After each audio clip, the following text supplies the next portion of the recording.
Okay, good evening. It is Saturday, June 20, whatever it is, 25th, 2022. Okay, so I haven't done video in a few weeks, so I have several things I want to touch on. I mean, there's so much going on that, it's just like, I wanted to I just kind of wrap it all up in one video. The things that I'm seeing going on, and I have things that happen to me that pertain to a lot of these things that are going on that I want to talk about also. So as we saw this trial, January 6th trial, as we were watching this the last couple weeks, what they're trying to do is attempting to charge Trump with some kind of crime. Basically trying to say that he was trying to incite this violence. Basically what they're trying to do is trying to make it sure that he can't, trying to charge him with something. And, I don't know what that is exactly, because he didn't incite any violence, but they're just so threatened by him that they just want to make sure that he can't run for any kind of office again, is what they're trying to do. But it's not going to work, because he didn't do anything wrong. He didn't incite any violence. And there's evidence, and there's things that have come out now, all kinds of things about that incident that they're not talking about on the mainstream news. So the last video that I did, I was talking about this movie that I just went to go see, and I said I recommend going to see this movie 2000 Mules, and it was talking about what they found out about what really happened in the 2020 election, and YouTube removed that video. All I was talking about was a public video, a public movie that was in the theaters. So I think that's a total violation of my freedom of speech, the way they removed that video. But basically what they found out about this incident is that these people that incited the violence were paid by Antifa and BLM, and the Capitol Police were involved in just opening up the doors and letting them right in. And they also found out, like they were talking about in this movie 2000 Meals, they were talking about because there was a private independent company that was looking into this whole election thing, and that was the one who did this video, Dinesh D'Souza and his wife Debbie. And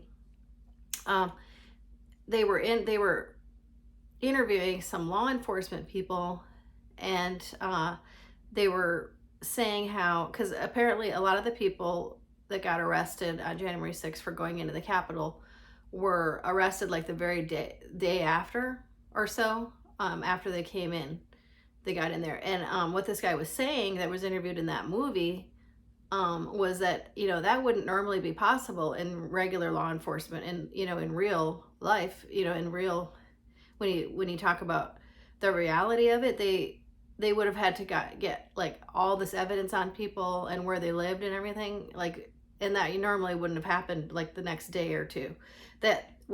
So in his opinion, he said they were probably tracking these people beforehand, okay, for them to be able to arrest them so fast after this incident. And that means that and this goes back to what I've been talking about illegal surveillance. I've been illegally surveilled as a whistleblower. All the Trump people have been illegally surveilled, and they've been illegally surveilling all of us Trump supporters. They know where we live, things like that. And this just kind of reiterates that, is that they said in this movie that they were probably illegally surveilling these people and knew they were already Trump supporters. And so, what they found out is that most of the people, what happened is that Trump has said, basically, let's just walk over peacefully and see what happens at the Capitol.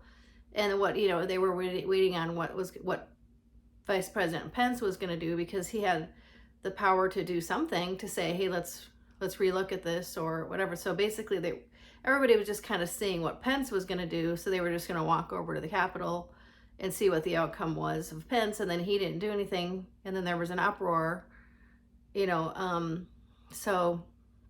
but there was this group apparently that came out of nowhere, and now they know that they're basically Antifa and BLM people that were paid by George Soros, you know. And then I think what happened is this, some innocent people in the group that were probably just more curious than anything else just went into the Capitol with him, you know. And they probably weren't violent in any way. They were probably just curious, like what the Capitol looked like. That's probably all that happened. And like a lot of them have been in jail for like almost a year now or something. Like, I mean, it's just a total violation of their rights. And it's just so ridiculous and sad, this whole thing. And once again, this is the CIA involved in illegally surveilling them and involved in the whole deep state agenda. Okay, so and then so the Capitol Police should very much be involved and be held accountable as well, because they let them right in. And what happened to that one police officer that killed that Ashley Babbitt lady, who was just a Trump supporter? I mean, he should be charged. She was innocent. She wasn't have a weapon or anything like that. I mean, so this, you know, goes back to police issues that I have mentioned before. And so I had put a video up about what happened to me in Uvalde. So we just had this Uvalde shooting, and I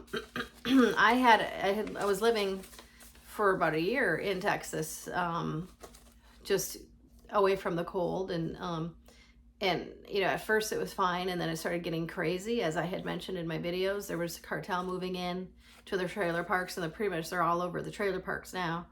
And so what happened to me one night was regarding Uvalde is I had somebody in the trailer park in Cotulla ask me for a ride out to Uvalde, and and they gave me money for gas, and they said they needed a ride out there. And so I ended up driving to Uvalde, which is about an hour from Cotulla, and I just went to go turn around. I went to go be in a public parking lot, and I was just resting for a minute. Well, that's what you're supposed to do when you're tired, is rest. You're not supposed to drive when you're tired.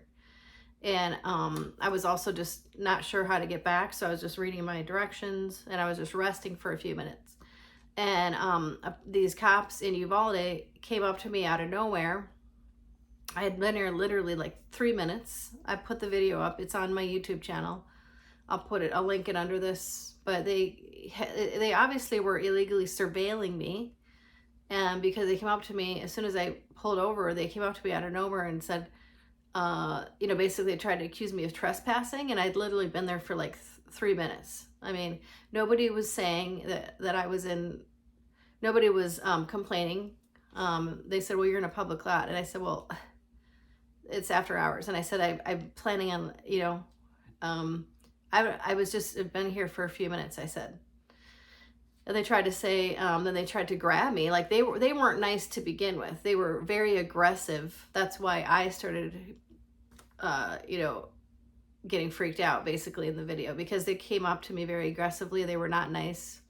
They were very aggressive. Like they were, like they had been watching me already.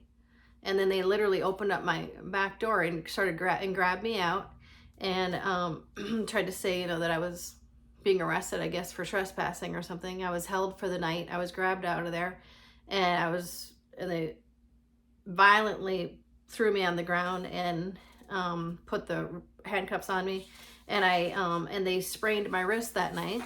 This is Uvalde police, and I had to be in a wrist. Here's the band that I got from the hospital. I had to be in a wristband for about 3 months, a wrist brace. This is what the Uvalde cops did to me. Okay, so this just verifies the corruption in that town.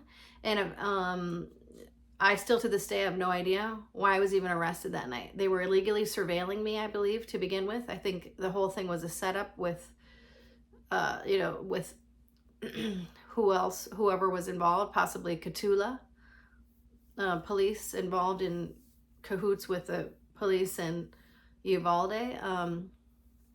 You know, so, and then the other thing that happened in Cotulla was that this guy named, when I put the I had put this right as I was leaving this trailer park, as I was getting really, really violent, and it was getting unsafe because there was cartel moving in there. There was this one video that I put up where I literally had a gun put in my face as I was leaving the trailer park. I had been there for about a year, and I didn't have any problems at all in the beginning. It was fine, and then it started getting more and more violent as the cartel started moving in. And there was this guy that was supposedly helping with maintenance named Eddie. You know, it was an elderly lady that owned the trailer park. And, you know, so I'm sure she was probably pretty easy to take advantage of, I guess, you know, might have been the situation. I got along with her fine most of the time. But anyway, I had put the video up about how, so I was moving out by my own will. I wasn't kicked out. It was just getting too crazy. And he had gone in, this maintenance guy, and stole a bunch of my stuff as I was leaving. I wasn't fully moved out.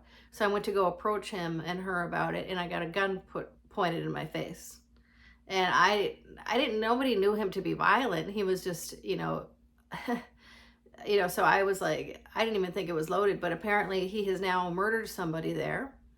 So once again, here's the police not doing their job, total negligence. So I got a comment on my YouTube channel a couple weeks ago, where this guy comment said he killed Pops. They stabbed somebody in the, this guy, well, it's not a very good photo, but it's from my video. So somebody wrote on my YouTube channel that this Eddie guy has now murdered somebody at that trailer park.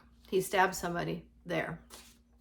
So, and I was trying to put out there, I said, this guy has still not been arrested. He is assaulting people in this trailer park. That was about a year and a half ago. He assaulted me and others. I had it right on YouTube. I was assaulted with a loaded weapon. The sheriff in Cotulla never arrested him. He was still walking around as a maintenance guy in that trailer park. He was never arrested, and now he's murdered somebody. Now he apparently finally is in jail. But why did it have to take a murder for the cops to do anything? This is a total negligence on the part of the police. And so, I mean, talk about negligence. I mean, negligence, I can't believe the amount of negligence that happened in the Uvalde issue with these poor kids that got killed. I mean, there was like 17 or 18 of them just standing outside with guns, and they could have all come together and stopped this guy, and they were like standing out there for like an hour. I mean, every single one of them should be charged with negligence. You know, here's the charges. If I were the family, I would not only charge the chief of police, but I would charge each one of these officers personally. I would find out their names, and they can hide behind immunities, police immunities, but you can go after them personally. You can find out their names and you can go after them personally. I know how to deal with the cops, and I know how to go after them personally as well, because I've had so many issues. You find out their names and you can go after them as a civilian. Okay, because I wouldn't tolerate this in the town of Uvalde. I would not tolerate anything that happened there. I would not drop it, and I would not let anybody, I would pursue it to the highest level that you could possibly pursue it. They should be charged with negligence.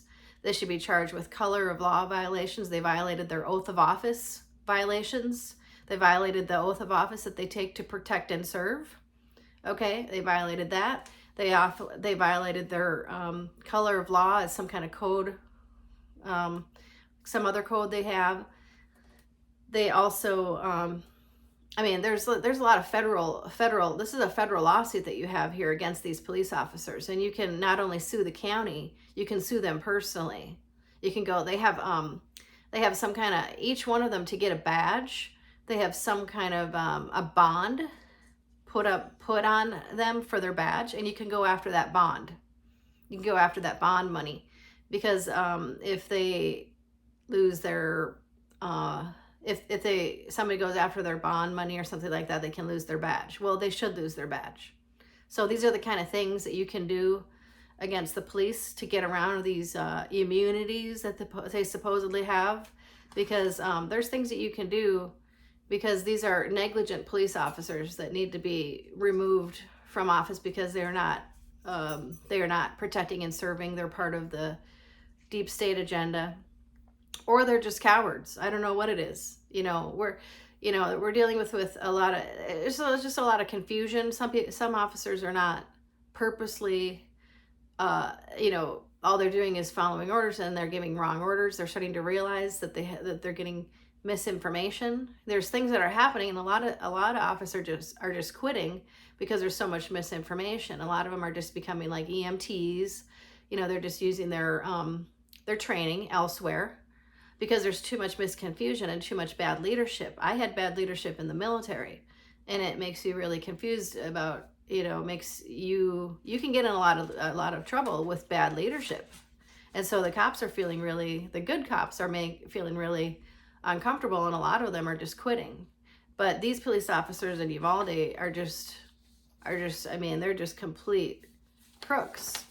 And cowards, I don't know what it is, but they're trying to use this horrible incident that was a total total negligence on the part of Uvalde, and create a whole scenario to remove the guns across an entire country just because of some bad cops in Uvalde. Okay, so we have to remember our history about when they're trying to take the guns away in the past. So in the past, in Cuba, Castro murdered 100,000 unarmed citizens in Cuba when he took the guns away. In Germany, Hitler murdered 6 million unarmed citizens when he took the guns away. In Russia, Stalin murdered 50 million unarmed citizens when they took the guns away. So this is a communist agenda, communist socialist agenda to try to unarm us, disarm us. Okay, so we have to remember that these are the type of agendas, deep state agendas, that they're trying to do here. So we have to be smarter than these people and their stupid agendas. But then there's other things about this Uvalde thing that myself and other people are picking up on, is like, I personally don't think that anybody under 18 is mature enough to have a gun. I think that men or women don't even really know who they are until age like 25. I think that it's just a level of maturity where you're still developing, that I don't think you should have a weapon until you're like 25. In the military it's different, but but for just the civilian, this was an 18-year-old person that did this shooting, 18-year-old male, who apparently lived with his grandmother, who was apparently unemployed. And the question is, how did he get this really powerful gun? He got his hands on some kind of Daniel Defense AR-15 rifle worth like $5,000 plus optics. Okay, what kind of unemployed civilian would know where to purchase that? And it was apparently like super easy to purchase this Daniel Defense. These Daniel Defense people possibly, they apparently are advertising online, and they're making it really easy. Buy now, pay later. These people need to be held accountable too. These people selling these weapons, making it too easy for these people to get them. And then how did he get this truck that was like worth $70,000, this F-250 pickup with body armor? Seriously, like this to me sounded like a setup, on a way different level than what they're trying to make it look on TV. It sounded like, because these type of rifles, these AR-15s are really are federal type weapons. They're what the feds use. So that's why it stinks to a lot of people. They like, okay, were the feds involved in this? The deep state FBI? There's the regular FBI, and then there's the deep state FBI. There's the regular government, and there's deep state government. I've been talking about this. Everything has been infiltrated. A lot of agencies, the FBI, the police, they're all being infiltrated slowly but surely with these deep state agents. slowly, like, infiltrating all of our agencies have been happening over the years. So, um, so anyway, I've been wanting to mention these things. And so, you know, I think that the whole thing is going to just implode.